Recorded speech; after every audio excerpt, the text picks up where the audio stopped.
Hello and welcome to another Developer Essentials. So this time around, what we're going to be taking a look at is something called coroutines. Now, if you've already seen the video on working with scenes, you'll have seen in that we had a little bit of a look at coroutines, and also in the video where we were talking about audio, and I was demonstrating doing some fading there. That was something where I mentioned that we can use coroutines for doing that. So what we're going to do is we're going to dive in and have a look at them in more depth. So coroutines are a way that we can say, okay, this function, I want you to run it, but this function doesn't need to complete this frame. Normally when we go and run code in something like update or start or fixed update, we're expecting that it's completing at that point in time. But with a coroutine, we're saying, okay, no, we're gonna tell you to run this thing, and it can take multiple frames. That's fine. It could take multiple seconds or minutes. Just keep processing that, and then often it'll that actual thing we've said to set up and running will communicate back, or we'll check in on it. But it's a way of us just kicking off something that is running somewhat in the background. So it's not full multi-threading. Coroutines are not there running as something that's a separate process. But it is a way of having something that runs in the background and is able to do a bit of basic work. So what I'm going to do as an initial sort of looking into this is we're going to have our main demo scene here. Let that reload, and then what I'm going to do is I'm just going to set up a couple of little things in here. So we've got a ground, and so that we have got a just a cube that we're going to have be moving around. Because we've seen before, we can do things like moving a cube or moving an object in update. Let's take a look and see how that looks if we were doing that instead in a coroutine. For example, we might want something just to do a single rotation, a single spin, and then stop. So we'll see setting that up. I will also take a look at then, we'll revisit how we can actually do that loading between scenes. So we'll have a second look at that again and just look at that in a little bit more detail to understand what's sort of happening there. And we will go with that. And we'll also, another area where we can use coroutines is for communications with websites. So if we were sending information, things like of that, it's very common to be doing things like that in a coroutine, especially if it's ones where we are set up, we don't need it to happen in sort of a really, really tight time frame, and we have to wait for that response. If it's something we can just kick off in the background and then process when the data is received, we can use coroutines for that. So we'll just get this set up. Here. So the idea will be is that I want this cube to just do a single rotation. I'm going to move my camera up a little bit as well, just so I got a better view. All right. So as always, we're just setting up our project nice and neatly. It's one of those things where I know it absolutely can feel like it's a bit of overhead, and it is. Like it is overhead, but it makes a difference. It makes it, getting these habits down early really helps going forward with projects. So this is going to be spin demo. So what we want it to do, and we're going to do a couple of aspects with the coroutines.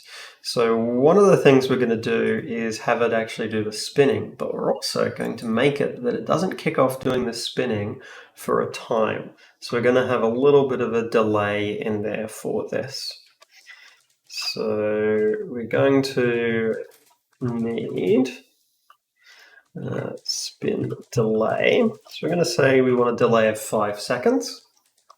And then we want to have a spin time. So this will be how long it actually takes it to do a full rotation. So that spin time, let's say that that's going to be 10 seconds. So this is something that I'll actually kick off in start. Now the way we write coroutines looks a little bit unusual. We're used to writing functions where we would write void or potentially a type that we're returning, things like that. With a coroutine, we put I in numerator, and then we can give it a name. So perform spin. Now coroutines can take parameters. So we can give it a parameter that it is going to actually respond to. So in this case, I'm going to allow the delay to be passed in. I don't strictly need it to be because I could retrieve it directly from here, same with the spin time. So I don't need these to be passed in, but I'm doing this to demonstrate so we can see how we actually pass stuff in. So what we would do is in start, we do start coroutine, perform spin, spin delay. So this will launch the coroutine, passing it the value of spin delay. So then our coroutine needs to do a couple of things. Well, one of the first things is we need to wait for that delay. And how we would normally do delays, how we've seen this previously, is we would have a variable and we would count, have that set to our delay time and then decrease that each update, or we could have it start at 0 and increase until we hit that time. So we've seen ones where what we're doing is we're doing those mathematical calculations.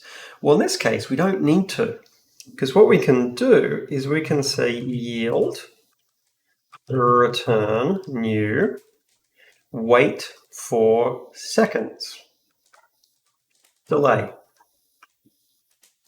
So coroutines, you'll see this usage of this terminology called yielding.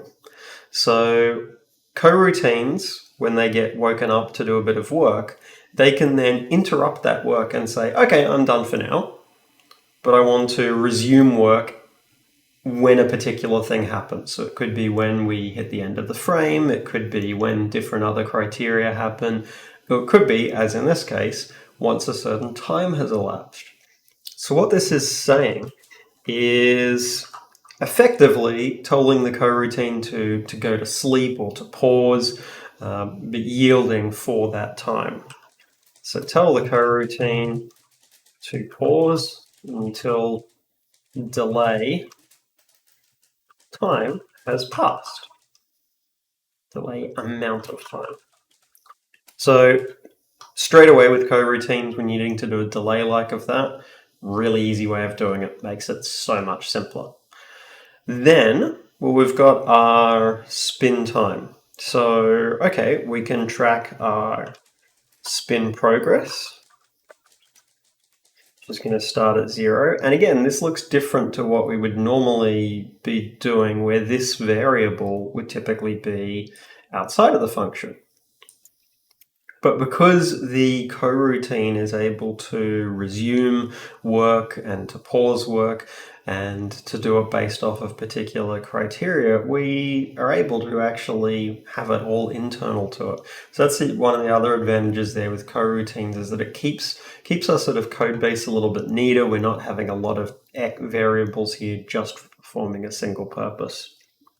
Then what we would say is, okay, well, while spin progress is less than 1, so less than 100%.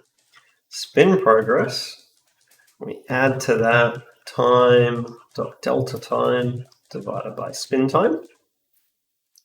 So loop for spin progress is less than 100%.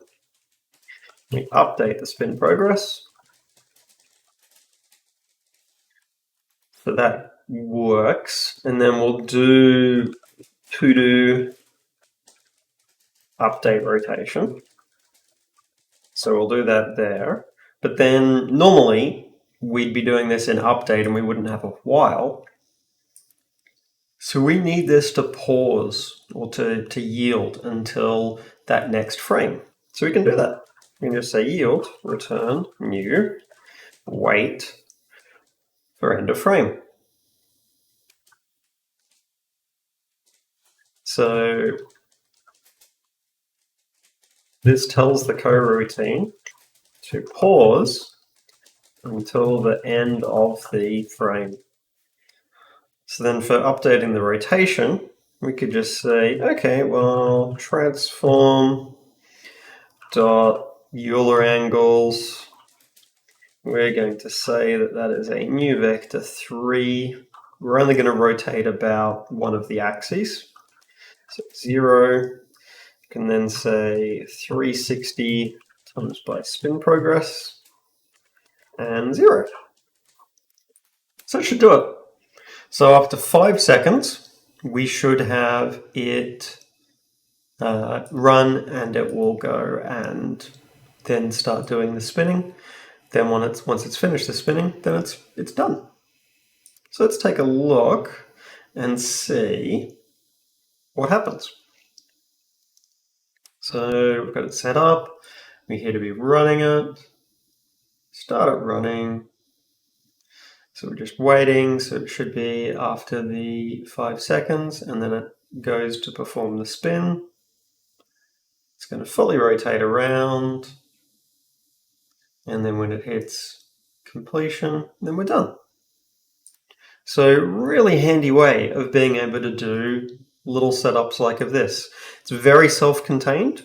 The only variables external to this are ones for controlling how it actually does it. So it keeps it much more contained. And we're able to really easily do things like this for doing these delays. So really great for stuff like that. So just going to comment this, take the rotation. So really straightforward. With coroutines, we can use the same coroutine multiple times. So that's an important thing. And let's see what happens if let's intentionally cause something that might cause weird behavior. So let's intentionally put this in update. Now we should expect probably some bad things to happen. Now I'm going to save this because we'll have multiple things conflicting and trying to change the rotation. So after 5 seconds, we can see, because what's happening is now every successive frame, a coroutine is being started, and we can see it's just this tiniest little bit of jittering. So we can have multiple of the same coroutines starting, but we want to be careful with doing that it's not going to be something where, as in this case, one coroutine is stomping another. If I had this set up so I was giving it a target object, that would be something where what I could do is I could have a list of target objects here. Let's actually do that. Let's have a serialized field list game object spin targets. Then what I will do is for each target in spin targets, form spin, give it the target here. It's going to have game object target. And then this will be able to do target.transform. So now this will be able to run with each of the particular ones. What I'm going to do is make it that the delay increases per each target. So that they actually start a little bit after each other. So delay per target. Let's make it 2 seconds. So then I can set up here working delay, spin delay. So then after each one that I add, what I do is I say working delay plus equals, and then we add in the delay per target. So now this is something that can spin multiple particular things. And each one will get started at a different time. So again, for doing this, what I'm going to do is I'm going to have my spin manager. I'm going to remove the spin script from the cube. I'm going to add it onto the spin manager, because then I want to have multiple of these cubes. It's going to have this one, 3.54. So I'm going to give it each one of these cubes. I can just drag these in to easily set them. So what I'm expecting to see is that these cubes, the bottom one will start spinning first, then the middle, then the upper one. So that they'll start in a sequence. So that one started, now the next one, and then the next one. So each is a separate coroutine that's updating the logic there, and so they're running independently. So really easy setup for doing this via a coroutine, because we're able to quickly adjust it to, then it just takes in this case a target, and then we're running it on that particular thing.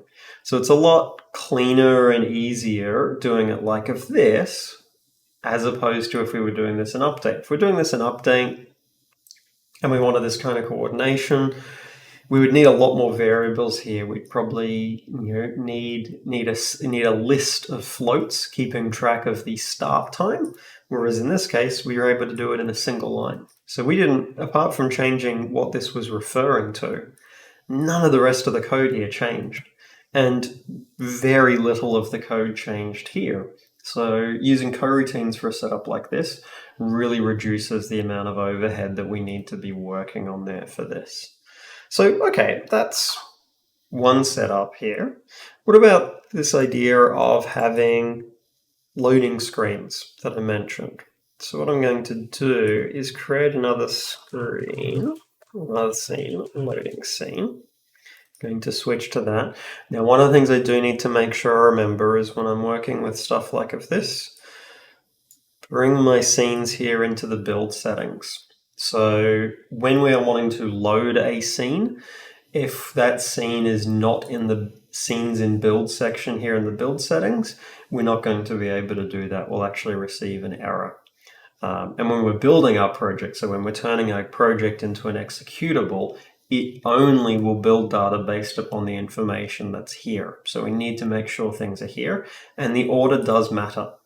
The very first scene here, the one that is listed first, is the one that the game is going to load to begin with. So we need to make sure we have those correctly set up in terms of the order.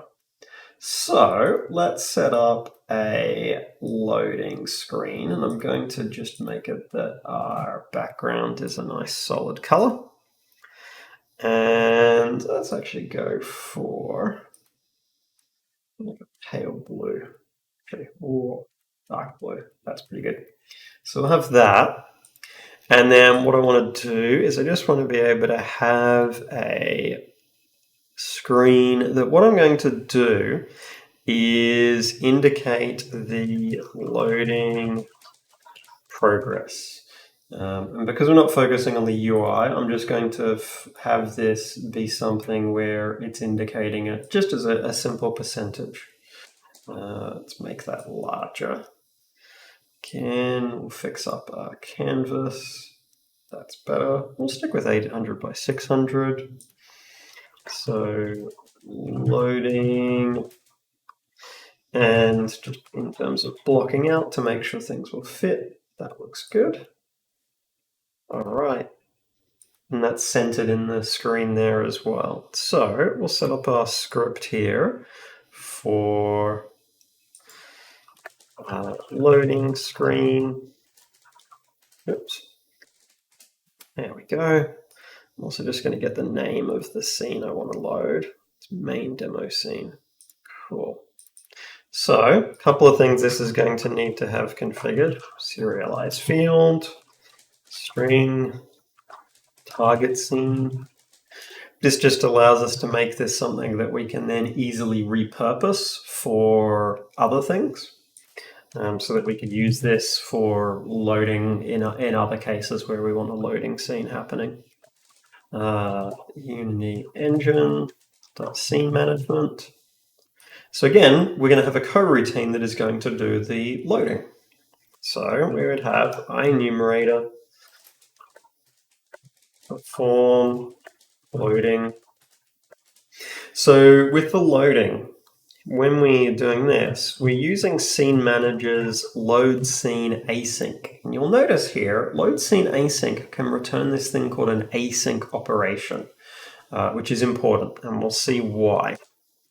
So we tell it our target scene, and we say, in this case, we want to have that be single. So then this is our load operation.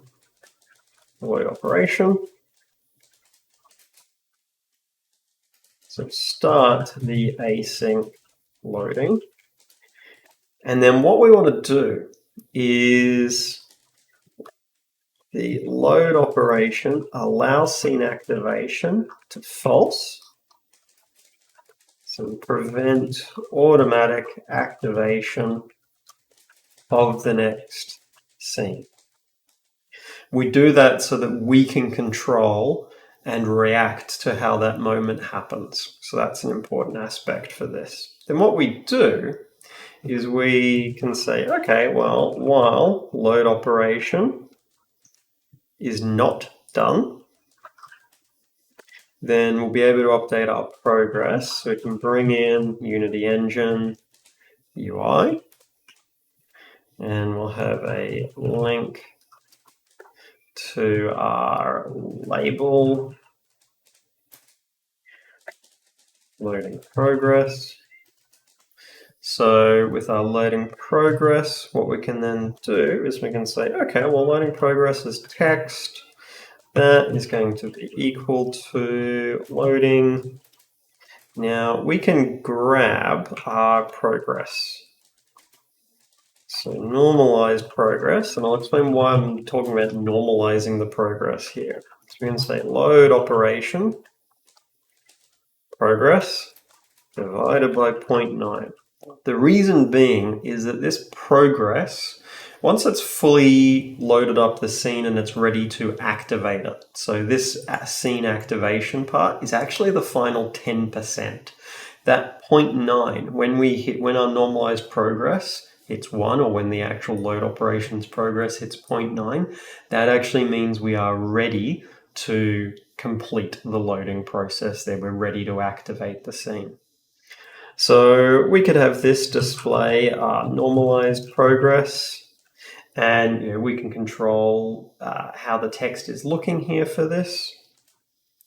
So you probably don't need a decimal value, and we also can multiply this by 100. So we can actually just say like that. So that will work. That'll give us our display of that progress. And then what we check is, okay, well, if our normalized progress, that's greater than or equal to 1, then we allow the load operation to finish. Otherwise, we just return and wait till the next frame. So loop while the loading is in progress. Determine the normalized progress. We're updating the UI. And here we're checking that we are ready to activate. Ready to activate scene. And then here we're just yielding. So we're not spinning continually checking this, we're waiting until the next frame. So it means we only run this once per frame. We only run that check once per frame, which is good. It keeps a better setup then. So we can add in our loading screen. We can look up the name for our target one. So it's going to be main demo scene. And then we can link up the text. Now, what we will probably find is that this will complete so rapidly because the next scene is really small. So it's really rapidly finished. So, okay. We didn't start it though. So it said 100% because it had our placeholder text. It's a good argument for why we should keep our placeholder text to be something where we know it hasn't worked. So now we perform loading. So I'm going to update the placeholder text so it's very clear that something is wrong. Let's go for a progress of 999%. That should indicate that something is not quite right. So we'll see, really rapidly completes. So, okay, we generally, with a case like of this then, we probably want a little bit of a delay. So load delay. So just having a small delay at the end so that we could then do things like a fading, stuff like of that. A bunch of things that we could do there at that particular point in time. So in that case, what we would do is we would need to check if we're already in that process where we're ready to perform that stage of things. So let's have a Boolean that is going to keep track of this. Actually, no, we don't even need a Boolean for this. What we can do is we can say, well, okay, if our load operation progress is greater than or equal to 0.9. Otherwise, this is just going to update the progress. So we can put that here. And we could be updating a progress bar, things like that instead. So in this case, we're just going to use the existing progress because we just want to have this be 0 to 90%. So that will give us that setup. Then what we can do here is, well, we know it's greater than that 0.9, and we know a load delay is this amount. So we can have a load delay progress, starts at 0. Load delay progress, we add to that, time.delta time divided by load delay.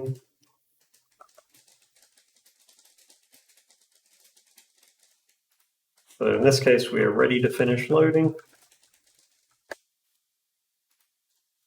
Now, if the load delay progress is greater than or equal to 1, then we would tell it to activate the scene. So time to activate scene.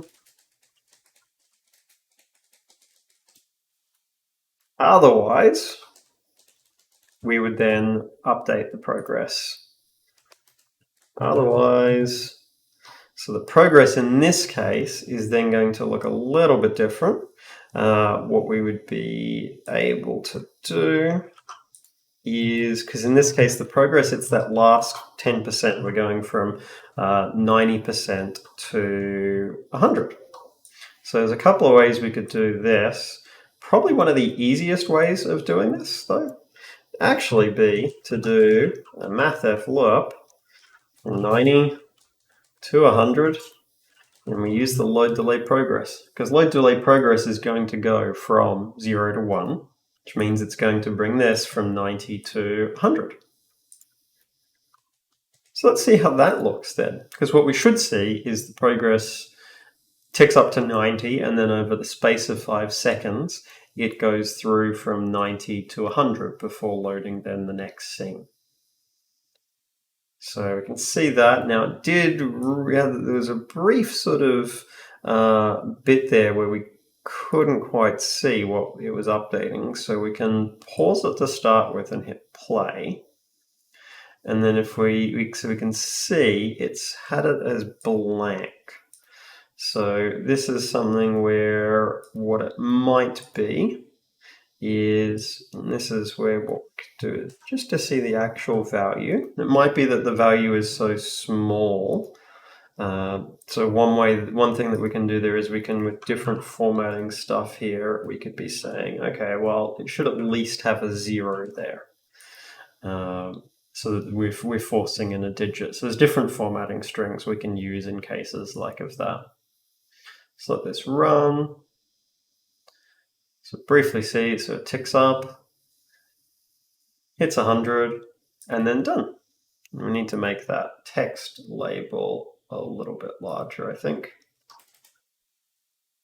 There we go. All right, we can run that one more time. So a really effective way of doing stuff like loading screens. Coroutines are great for a setup like of that. And the process is quite simple. We're using an async operation, so load scene async will return this async operation object, which we can tell it, yep, don't activate the scene yet. And that allows us to have this control over what's happening. And again, we could do a lot of this stuff in update. We absolutely could. But a coroutine allows us to kick it off, and then we can largely forget about it. All of these extra variables stay internal to the function, which is a really good setup in terms of it avoids potential errors of you accidentally using a variable in one function that you're not meant to, or having to deal with stuff where you're needing similar named ones in other functions and you get conflicts there. It just avoids problems when we're able to have stuff really self-contained like this. So highly, highly recommend making use of coroutines for areas like loading screens. As we saw for doing the spinning, we could have used similar for doing the audio setup. And I'd also mentioned we can use this for the website of things, for having something run there. So we will take a look at doing that, because that's a final area where coroutines can be really handy. So let's take a look at that. All right, so what I'm going to do is, in this case, I'm going to create an empty object, and this is going to be my server link. Then we're going to have my script here, and web query demo. So I'm just going to use a very, very basic sort of setup with this, but you can use this for a lot of different things, this idea of talking to websites there. So you can use it for, it might be for querying information, and there are public interfaces that might let you get things like weather information, other stuff like of that. You can also, for custom server stuff that you're doing, use this for sending and receiving information. So if I doing this, and I need Unity Engine networking. So a couple of things with this. I am going to set up a coroutine here, perform simple query. And all I'm going to do is I'm going to attempt to access a URL and then display the response from this. So important thing when we're doing this, and this is an area that I will dive into in more detail in another video where we'll look at this idea of doing server communications, but I just want to show this from a basic point of view here. So we're using a Unity web request, and I'm going to do the setup like this. So Unity web request, and we've got different ones that we can be doing. And I'm going to say the URL is going to be, pick one that should hopefully work. Now you notice I'm using a using here. The reason for doing that is the using is encapsulating the data that's returned here, and what it will mean is that this data that's allocated here, it will guarantee it gets cleaned up, so it gets garbage collected afterwards. So it just ensures the bit of neatness with the memory management there, and with the web requests in particular, highly recommend doing this. Now, with the web requests, I just want to wait till it responds. Now, I should set a timeout so that we're not waiting forever. And then what I can do is I can just say, okay, yield return request, send web request. So you can put an async operation here. Really handy. That needs to be just an integer. So timeout after 5 seconds. So in this case, we're yielding until we get a response. We are attempt to read from Google, and then we can display what we actually got response-wise back. So we can say debug log, result was, we can say request, and then with the request we can say it's result. So that will just display out that. We can, if it was successful, so if the request result is equal to, and then Unity web request result success,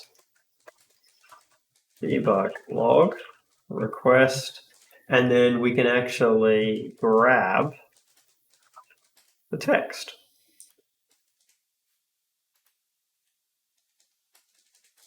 Log out the response. So then again, we can start this coroutine here. Oops. So start coroutine, perform simple query. Done.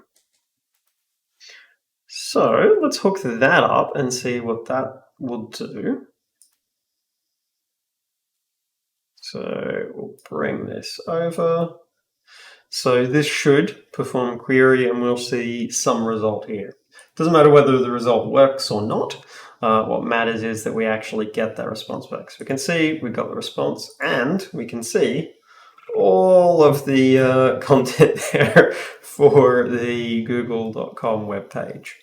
So coroutines really handy for doing stuff like that. So generally where you should be thinking coroutines is where you have a self-contained thing that is going to take more than a single frame, that is going to take multiple frames. So a self-contained task or action that's going to take multiple frames. Think coroutine as a potential option there for that. In particular, if you've got things where you're waiting for a response from something, that's always a good example for coroutines, where you're waiting for an action to complete and the amount of time is variable, it's indeterminate, then coroutines are a good source there. Or if it's something that even if it's a fixed amount of time, it's a thing that's just happening in the background and it's self-contained, like rotating these cubes, like fading between different audio, like waiting for a scene to load or waiting for a server response. Anytime where you've got a self-contained task in the background, think coroutine, because coroutines keep the code more self-contained. As we saw with the spin demo, it has the extra variables are internal to it. We can do things like a delay of just having it pause for a chunk of time very easily. Those are doable in a single line. We can easily wait till the next frame. We can use structures like while loops and that we normally wouldn't use typically in things like an update. We can use those in our coroutines, and we just yield and we just wait until we hit the next frame. So it gives us an easy way of running stuff. We can have multiple coroutines running in the background. and we can easily use them with other things like these async operations from loading or from performing web requests, areas like of that. So anytime you've got a self-contained task that takes multiple frames, consider a coroutine as a potential option there for it. Now, one thing we haven't seen is, okay, well, we've started coroutines. Can we stop one? So let's have a force stop coroutines. What we're going to do here is check this in update. If we have said to force stop the coroutines, well, first thing I'm going to do is set that to false, so we're not trying to do this every frame. And then we can say stop all coroutines. So we can actually stop all of them. We can also stop an individual coroutine as well if we want. So that's something that we've got available as an option. And we can see these coroutines return a value as well. So we can tell that to stop. So if we need to stop a specific individual when we started, we can reference it. Or we can stop all of them. And with this, let's see what the behavior there looks like. And it's just stopping the coroutine. So coroutines are tied to a behavior. So this stop all coroutines will only stop coroutines associated with this game object. They won't stop any of the other coroutines that we've got there running. So we're running, and then once it started spinning, then I'll tell it to stop. And we see all of them fully stop. The ones that hadn't started, that were mid that delay, did not then start.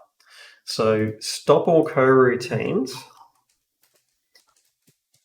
Stop all coroutines started by this game object. So it will not touch the coroutines with the web query demo or the loading screen. It will only touch the ones within this object. So stop all coroutines can be a useful way for just as a blanket stop, but we can also stop individual ones if we needed to as well. So really powerful setup there. So again, if you're looking at working with anything where you've got a background task, where you've got a self-contained task that needs to run, that will take an extended time period. So by extended time period, I mean anything more than a single frame. Think coroutine as a potential option there. It will make it more self-contained, which will make the code neater, which will make it less likely for having problems.